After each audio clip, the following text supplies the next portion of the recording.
All right, so the next thing that I want to cover is this handout that I'm giving you, okay? And this is something that if you continue in design school, you're going to get, each semester or each quarter that you're there. This is called a project prompt, okay?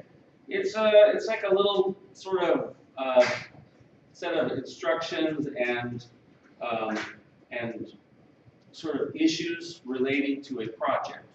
So I mentioned to you guys that as part of subtraction that you would do 2 initial cubes that really weren't buildings, and then you would do a third one that is.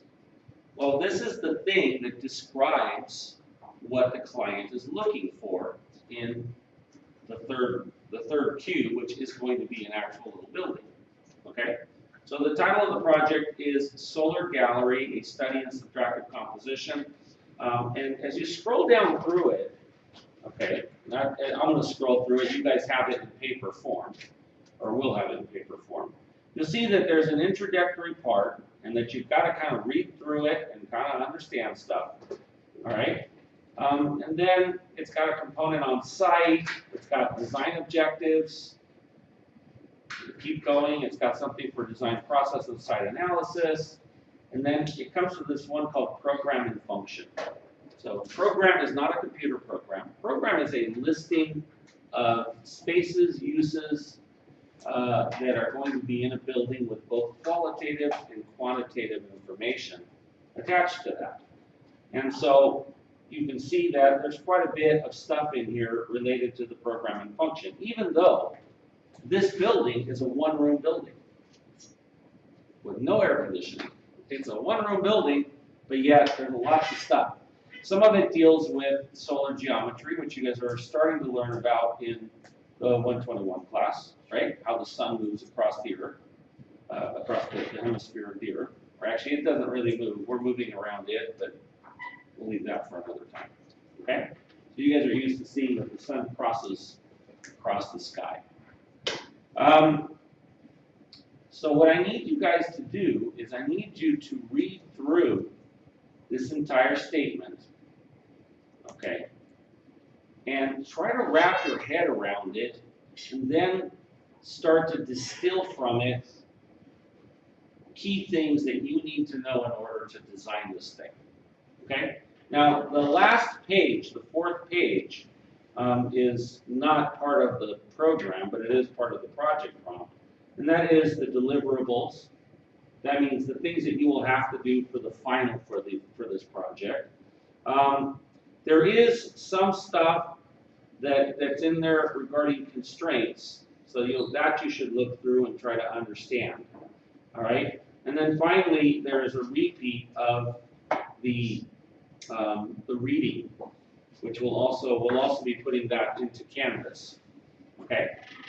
So you guys are going to get that today, and one of your tasks is going to be to take this home, and the very first thing I want you to do is to read through the whole thing. Okay? So read the whole thing.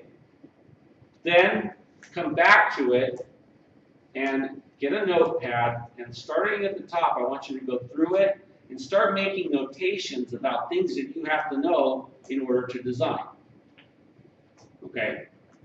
Particularly pay attention to the size of things, how 2 things might relate to each other according to the requirements. You might look at the direction that things are facing, the size of stuff.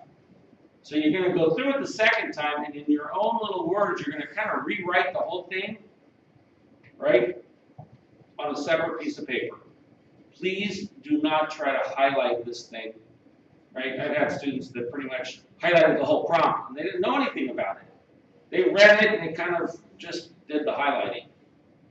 If you're like me, and you happen to have ADD, or ADHD, however you want to call it, you will probably know that you could read halfway through this document and be thinking about surfing or something else before you realize that you've read through half the document. Okay? So if you happen to have that particular condition, right, then rewriting it in your own words, you cannot rewrite it in your own words okay, and be thinking about something else. Now your brain is having to think about too much stuff and your mind can't wander, okay? So what I'd like you guys to do for Monday is I'd like you guys to come back with a handwritten sort of interpretation of the stuff that's in there and questions regarding it, okay? So one of the things that you got to understand is that as a designer, if you were a designer working on a building, a large building, the project sort of parameters might be 2 books, 1.5 to 2 inches thick each.